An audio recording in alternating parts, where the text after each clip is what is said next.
You don't overthink because you're broken.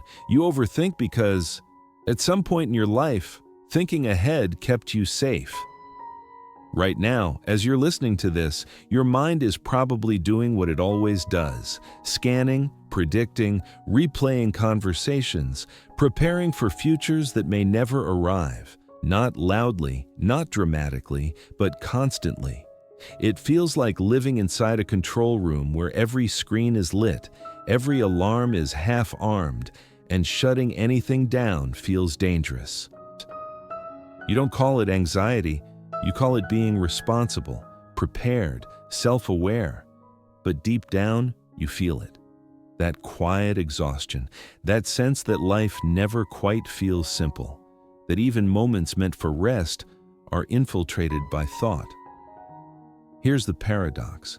The very thing that once protected you, your ability to analyze, anticipate, and mentally rehearse, is now the thing quietly sabotaging your relationships, your peace, and your sense of presence. Your mind became a fortress. And now, you live inside it.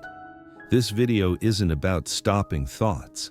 It's about understanding why your mind refuses to rest and what it's been protecting you from all along. Overthinking is not a personality trait. It is a neurological adaptation.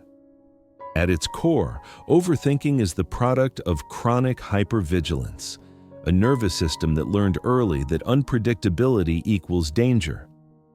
When a child grows up in an environment where emotional outcomes are inconsistent, where moods shift, approval is conditional, or safety feels unstable, the brain adapts by staying alert. This is where the default mode network comes in. The DMN is the part of the brain responsible for self-referential thinking, replaying the past, simulating the future, constructing identity. In overthinkers, this network becomes overactive, running even when there is no immediate threat. Your mind doesn't idle, it patrols. Add to this anticipatory anxiety, the habit of mentally rehearsing outcomes to avoid pain, and thinking becomes less about curiosity and more about control. Many overthinkers also show signs of insecure attachment. Love, safety, and approval felt unpredictable. So the mind learned to figure it out before getting hurt. The result? A brain that believes, if I think enough, I can prevent pain. But prevention comes at a cost, because the brain that is always preparing is never arriving.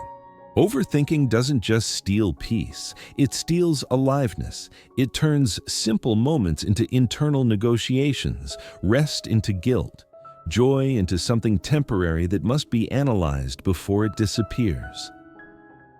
There is a quiet grief in this, the grief of never fully inhabiting your own life. Philosopher Søren Kierkegaard once wrote that anxiety is the dizziness of freedom. But for overthinkers, it's not freedom that causes dizziness. It's the fear of misstepping within it. So you calculate, you hesitate, you delay, you sacrifice authenticity for acceptance, spontaneity for safety, feeling for foresight. And the core fear beneath it all is simple, yet devastating. If I let go, something bad will happen. So your mind stays awake, watching, correcting, rehearsing, and slowly, silently, you begin to live around your life instead of inside it. Overthinking doesn't stay abstract. It becomes behavior. You might recognize yourself in these patterns. You struggle to make decisions, not because you don't know what you want, but because every option carries imagined consequences. You replay conversations, searching for what you should have said, or what you said wrong. You delay action, waiting for certainty that never comes. You over-explain, over-justify, over-apologize, hoping clarity will prevent rejection. In relationships, you analyze signals instead of expressing needs. You confuse intuition with anxiety and mistrust both. You feel tired even when nothing happened that day. These are not flaws, they are coping strategies. But healing begins when you stop gaslighting yourself into thinking this is just how you are, and start witnessing the pain beneath the pattern.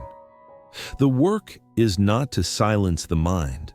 The work is to ask, what is my thinking protecting me from feeling? Healing for overthinkers does not come from thinking better. It comes from feeling safer, from teaching the nervous system that the present moment is not a battlefield. Practices like inner child reparenting, somatic regulation, and shadow work are not about fixing you. They are about befriending the parts of you that never felt safe enough to rest. Softness is not weakness.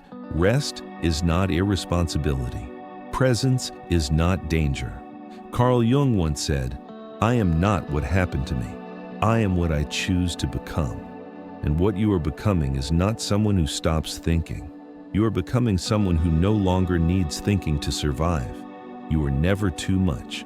You are just protecting yourself, beautifully, intelligently, and for far too long, and now you are allowed to live. If this analysis seemed familiar to you, leave a like, share it with someone who needs to hear it, and if you're ready to understand the hidden parts of your own mind, subscribe to the Psyche Archive. Welcome home.